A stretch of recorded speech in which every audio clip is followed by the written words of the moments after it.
Hey guys, the Wild Ninja here, and guess what? We got some new information from Doc Wyatt containing For Dragons Rising storyline. So, a couple of stuff about Roz, a couple of stuff about the Jinn, a couple of stuff how the series will end, if it is ending anytime soon after 5 years, etc, etc. So we're going to sort of break this down in this video. So, if this video goes over 10 minutes, grab yourself a popcorn bucket, grab yourself a soft drink. We're going to go through at least part 1 today will be half of the newer information, and then go back to some of the other stuff in another video. But for right now, we're going to talk about some of the new things that have come out. So let's discuss. For these first set of questions, it is asked, why does Roz hate Lloyd so badly? For example, he was laughing really loud when Zetrix heard him in the Tournament of Sources. Also, any mention Roz has of Lloyd is in a bad tone. Doc Wyatt pretty much explains that it is something that obviously angers Roz, but obviously, like every other villain, Lloyd is just an obstacle in his way. Now, 2. How does the City of Temples keep track of elemental powers? For example, how did Roby know Wildfire's elemental master was the elemental master of heat? This could have been mistaken as fire. Now, obviously, Roby and the temple, and I feel like this should be something that's mentioned in the show later down the line, that they do have these rocks that do tell them what elemental masters they are, which I find that to be a really cool thing. I wish that was actually mentioned in Tournament of Sources, but maybe they had run out of time. Hopefully that gets mentioned again in a future season when they're trying to explore an elemental master. I feel like we're going to go back to the City of Temples a lot after the Source Tournament. I keep saying to people that the Source Tournament was something that was obviously of importance to the writers themselves to do early on, because it does obviously have some key details that obviously we see in Season 3 Part 2 that will come into place in future seasons. I'm going to quickly cover number 3 and 6, and then we'll go back to 4 and 5. For question 3, how does Roz know for certain that Lord Roz, that Master will cause the merge? Lord Roz's master obviously had told him all this stuff, which is pretty interesting. Number 6, the rumors are going around, which indicates that Season 5 of Dragons Rising will be the last season of Dragons Rising. Also, if Dragons Rising chose they could add some more seasons. Is this true? Doc Wyatt replies with, the end of Dragons Rising story hasn't been decided by LEGO itself, but it is a possibility that the story does obviously have a beginning, middle, and end, and obviously that is what they're working on at the moment. I just find it interesting that I feel like we've been told that it'll go for 5 seasons, if not added on later down the track. Like, for example, how technically the original series was supposed to end after Crystallize, but it's still going with this new storyline. I won't be surprised if a continuation did happen, how we had March of the Only be a dropping off point for some fans, and you could have come back for the next several seasons. This could be sort of the same thing for Dragons Rising. Going up to number 4, Roz says that the merge truly was an act of evil, but if it was, wouldn't that be enough to fuel for the Overlord to return? If not, wouldn't the undoing of the merge be enough for the Overlord to return? Apologize. Now, Doc Wyatt's response is the Overlord is at the moment dormanted, which I find very interesting. To know. I don't think the Overlord is Lord Roz's master, just purely. Number 5. Is it known at the City of Temples what Lloyd's elemental power is? For example, Roby announces Lloyd as the elemental master of life. Did he say that because he just has the life power given from the life source dragon? For others around Lloyd, it's a bit vague on what the elemental power is. Obviously, we Cole asked that in Season 8, and he didn't even have an answer. Doc Wyatt's answer is pretty much, this will be explained soon, which, in retrospect, makes sense. The next season will follow Lloyd's elemental power. I can't wait. Oh, sorry, I'm yawning again. I can't wait because I'm very interested and wanting to know more about Lloyd's power, because we've obviously not had this explored fully yet. Okay, so the next set of questions are sort of about Spinjitzu Burst. How does it all work? So the user asks, for example, could Sora use her Spinjitzu Burst when she is in Ninjago City, since she is surrounded by tech? For example, Cole was able to do it at the bottom of the earth because she was connected and fully formed around the earth. Nia was able to sort of do that same sort of thing to merge with the sea. How else would this work for other elemental powers? Doc White actually has a simple explanation for all this, which is really interesting. White's answer is a bit interesting, mainly because I don't fully get the first part, that I think it's talking about the elemental master of metal. I would have preferred the tech answer, but we went with metal. Maybe that's something he doesn't want to spoil.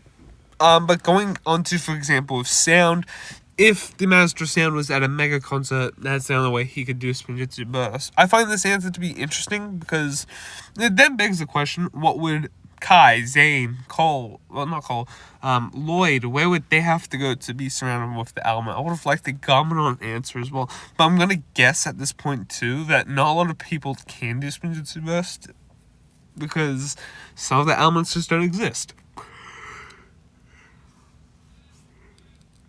Just that pure concept. If Sora was in a machine herself and she was stuck inside it, I wouldn't be surprised if she could do Spinjitzu Burst connecting with her power. I feel like the whole point of Spinjitzu Burst, and I feel like it was established as well, but it is interesting to obviously find notes for the elements that are pretty interesting. For example, I like the answer that he gives about metal being surrounded in a castle of obviously the elements of iron. Makes sense. I don't know. I find that answer to be interesting. It's lock-hearted. I'll be real. An answer I would have actually preferred to have note of is how would, for example, Amber work? Because, for example, wouldn't Skylor technically not be able to use the other elements? So, for example, she was using Cole's power.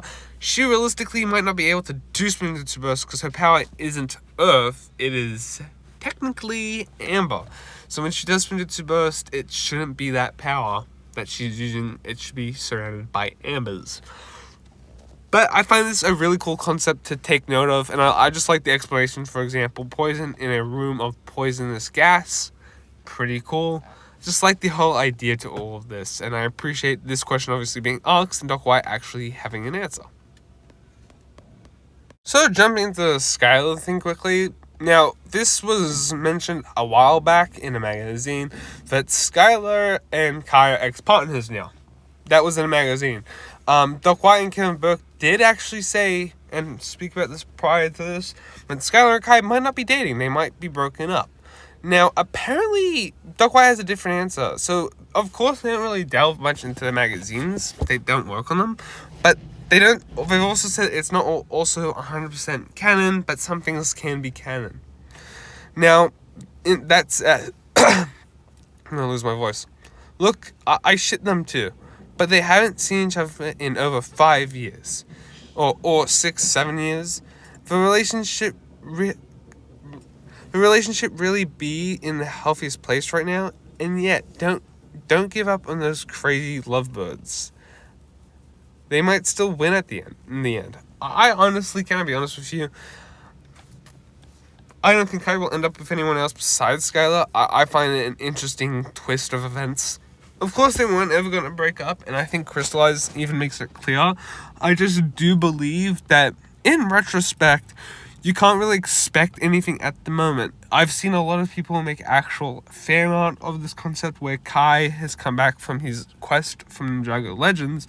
He finds Skylor straight away, and he's like, oh fuck, I can't be in a relationship because I'm afraid of myself. And maybe that's an understanding too. Maybe Kai has found Skylor and we don't have mention of that. I think that would be a great 180 plot twist. I don't know, that would be pretty cool. Alright, so with the next set of questions, is there an explanation on how Object Spinjitzu operates and works? Could Object Spinjitzu theoretically be taught to others or inherited in a unique way? Doc White replies he passes the spin into the object. In theory, it can be taught. How long would Eren have taken to master normal and object Spinjitzu if he had continued training under Lloyd? Unknown. 4. Could one theoretically transfer other Spinjitzu-based techniques, Shadow Spin, Rising Dragon, Edjutsu, etc., to objects as well? Doc replies with no. What considerations as object Spinjitzu, for instance, if one had the means of physical grasp and through it, could one theoretically use that object Spinjitzu on liquid, gas, possibly even energy? This one, number 5. If he can pick it up and throw it, he can do it with object Spinjitzu, pretty much. Pretty much that's the answer.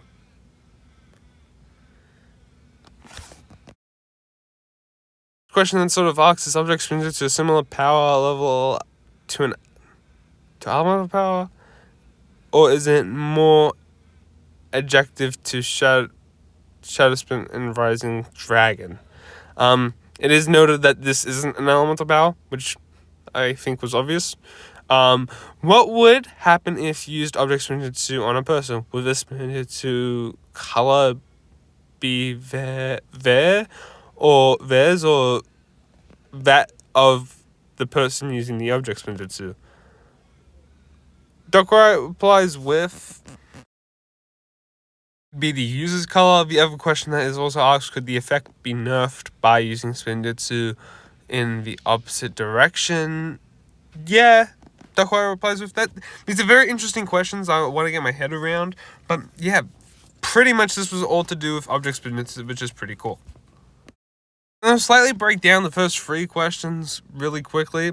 Why did the prismatic blades exist if Thunderfang was meant to be chained up? Will this be explained in the show? One never makes a lock without a key, which is obviously true. And for the second question, a prequel story for each of the blades will not exist. I don't think we needed sort of to find out why they were made at all. Like he said there,